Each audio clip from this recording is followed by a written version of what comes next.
The live TV, सच सबसे आगे। दोस्तों, न जाने क्या बात है ऐसी एनडीए में जो बीजेपी का गठबंधन है दूसरे राजनीतिक दलों के साथ, जिसमें मोदी सरकार चल रही है। न जाने क्या ऐसी बात है कि लोग उसको एक एक करके पार्टी छोड़ने में मजबूर हो जाती हैं। भले ही पहले शिवसेना और अकाली दल जैसे पुराने घटक दलों ने साथ छोड़ा हो और उसके बाद हनुमान बेनीवाल हो या दूसरे दल हों, लेकिन अब सबसे बड़ा झटका मणिपुर के संदर्भ में लगा है बीजेपी को, और वो है कि जो कुकी समुदाय से जुड़ी पार्टी है, जिसका जो एनडीए का सहयोगी दल है कुकी पीपल्स अलायंस, उसने मणिपुर से बीजेपी की सरकार और एनडीए से अपने आप को विड्रॉ कर लिया है, समर्थन वापस ले लिया है। ये मणिपुर का एक सबसे बड़ा अपडेट है कि कैसे मणिपुर में जो गणित है, पूरा राजनीतिक गणित है, सरकार गणित है, वो बिगड़ सा गया है। और बीजेपी के एनडीए से जो कुकी फ्रंट है, जो कुकी पीपल्स अलायंस है, उसने अपना हाथ खींच लिया है और उसने समर्थन आखिरकार तंग आके परेशान होकर वापस ले लिया है। ऐसे में बीजेपी जो है गठबंधन का एक पार्टी को कम होते हुए देख रही है। न्यूज़ 24 ने इसको लिखा है कि एनडीए के सहयोगी दल कुकी पीपल्स अलायंस ने मणिपुर सरकार से वापस लिया समर्थन, राज्य की एन बीरेन सरकार से वापस लिया समर्थन। कुकी पीपल्स अलायंस वो पार्टी है जिसमें कुकी समुदाय से जुड़े लोग राजनीति के मैदान में हैं, और ये कुकी समुदाय की से जुड़ी होने वाली सबसे बड़ी पार्टी है। कुकी और मैती समुदाय जो है, इन दो के बीच में पिछले 3 महीने से लड़ाई चल रही है। पूरा मणिपुर जल रहा है, आगजनी है, लोग पलायन को मजबूर हैं। गृह मंत्री महोदय का एक बार दौरा हुआ था और उसके बाद गृह मंत्री महोदय, देश गृह मंत्री महोदय राजनीतिक जो अपनी व्यवस्थाएं हैं उनमें व्यस्त हैं, और जो इलेक्शन गोइंग स्टेट्स हैं उनमें रोज़ हर कभी उनके दौरे हो रहे हैं। यहाँ तक कि मध्य प्रदेश में तो 10 दिन में 3 बार दौरे हो गए उनके। तो ऐसी परिस्थितियों के अंदर गृह मंत्री महोदय का नहीं होना, आगजनी का नहीं रुकना। आज तक के एक रिपोर्टर को मैंने देखा था, वो रिपोर्टिंग कर रहे थे, बाकायदा गोलियां चल रही थी वहाँ पर सिविलियंस के बीच में आपस के अंदर। सांप्रदायिक रंग ले चुकी है मणिपुर की हिंसा जो है बहुत पहले, लेकिन उसके बावजूद भी ना तो प्रधानमंत्री का दौरा हुआ है और पिछले 1.5 महीने से गृह मंत्री महोदय भी वहाँ नहीं पहुँचे। अब ऐसी परिस्थितियों में जो कुकी समुदाय है, जो कुकी ट्राइब है, उसको संख्या में कम माना जाता है। मैती जो है वो बहुसंख्यक वर्ग है वहाँ का। मुख्यमंत्री महोदय जो बीरेन सिंह हैं वो भी मैती समाज से आते हैं, और जो मैती समाज है उसकी और कुकी समुदाय के बीच में जिस तरह की आगजनी हो रही है, वो आपने तस्वीरों के माध्यम से बहुत कुछ देखा भी है।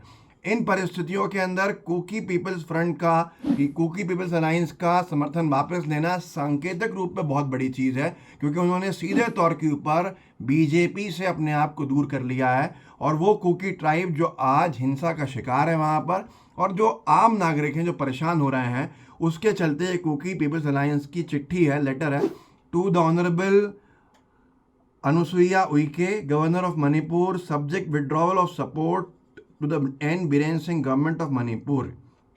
उन्होंने साफ तौर के ऊपर ये कहा है कि हम इससे बाहर हो रहे हैं और हमारा जो समर्थन है इसके बाद इनके साथ सरकार में नहीं रहेगा।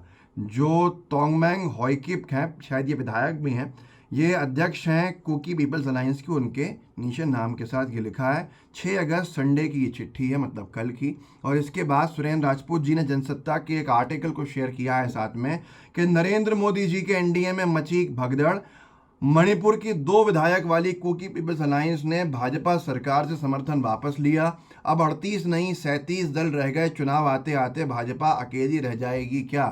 बीजेपी और एनडीए, जो बीजेपी का गठबंधन का NDA alliance, national democratic alliance, जिसमें बीजेपी और उसके सहयोगी दल हैं जो सत्ता में भागीदार हैं और एक साथ मिलकर चुनाव लड़ते हैं, उन्होंने एक मीटिंग बुलाई थी इंडिया अलायंस की मीटिंग के बाद अपने शक्ति को दिखाने के लिए। भले ही उसमें बड़े कमज़ोर राजनीतिक दल थे, लेकिन उनकी संख्या 38 बताई जा रही थी।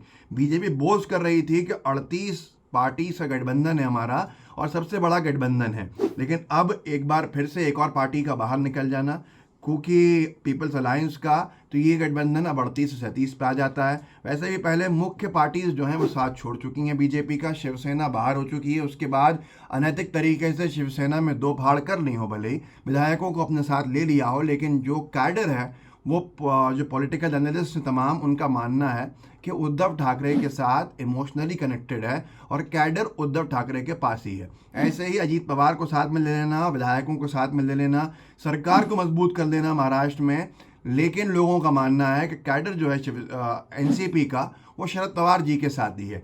अपना दल जो है बीजेपी का एक घटक दल, उसके 2 टुकड़े कर दिए। हनुमान बेनीवाल जी राजस्थान में जाटों का एक बड़ा राजनीतिक दल चलाते हैं जो बीजेपी के गठबंधन का एक हिस्सा थे, उन्होंने भी साथ वापस ले लिया है। वो भी बहुत पहले विड्रॉ कर चुके हैं अपना सपोर्ट, जो एक मजबूत लोगों में से आते थे।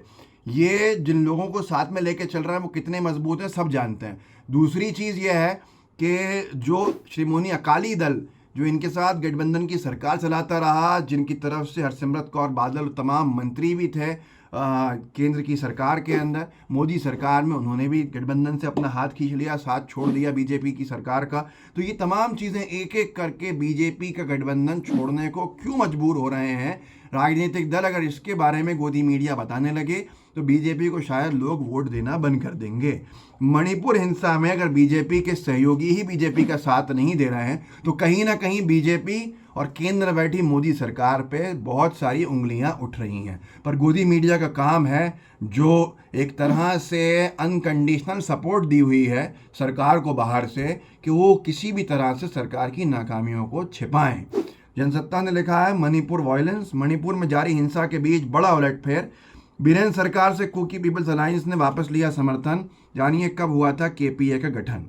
ऐसे ही तमाम जो मैंने आपको बताया कि अकाली दल भी साथ वापस ले चुका, शिवसेना भी साथ वापस ले चुकी, बीजेपी एक एक करके चुनाव राज्यों में हार रही है। और किसी भी राजनीतिक दल का जो पतन होता है वो ऐसे ही होता है कि कभी शुरुआत जो होती है, जो उरूज होता है उसका, जो सूर्योदय होता है, तो राजनीतिक दल सत्ता में केंद्र की भी बैठा होता है और राज्यों की सरकारें भी सर्वोदय उसी के पास होती हैं। धीरे धीरे पर राज्य की सरकारें जाती हैं और फिर आखिरी में इसका असर सीधे केंद्र की सरकार पर पड़ता है, क्योंकि राज्यसभा में पॉलिटिकल पार्टी जो सत्ता में है केंद्र में वो कमज़ोर होने लगती है जब नीचे विधायकों की संख्या कम होती है, और उसके बाद लोकसभा भी हाथ से निकल जाता है। यही कुछ हो रहा है मोदी सरकार के साथ कि पहले एकदम उरूज मिला, सूर्योदय हुआ कि सर्वाधिक सीटें लोकसभा में जीती, फिर उसके बाद मोदी सरकार के नीचे जो असर डाला गया, किसी भी तरह से दुष्प्रचार था मीडिया के माध्यम से, गोदी मीडिया के माध्यम से, सर्वाधिक राज्यों में गठबंधन की सरकारें बनाने में सफल हो गए। लेकिन अब क्या हो रहा है कि एक एक करके राज्य छूट रहे हैं,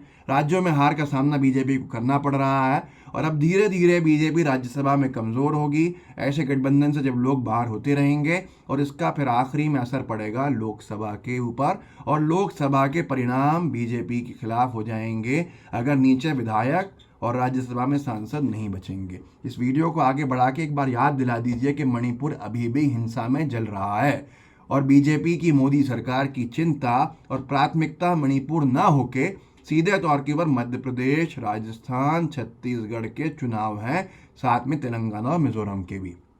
इस वीडियो को आगे बढ़ाइएगा, लोगों को जागरूक कर सकते हैं, कीजिए। लाइव टीवी को सब्सक्राइब जरूर कीजिएगा। जय हिंद, जय भारत। द लाइव टीवी, सच सबसे आगे।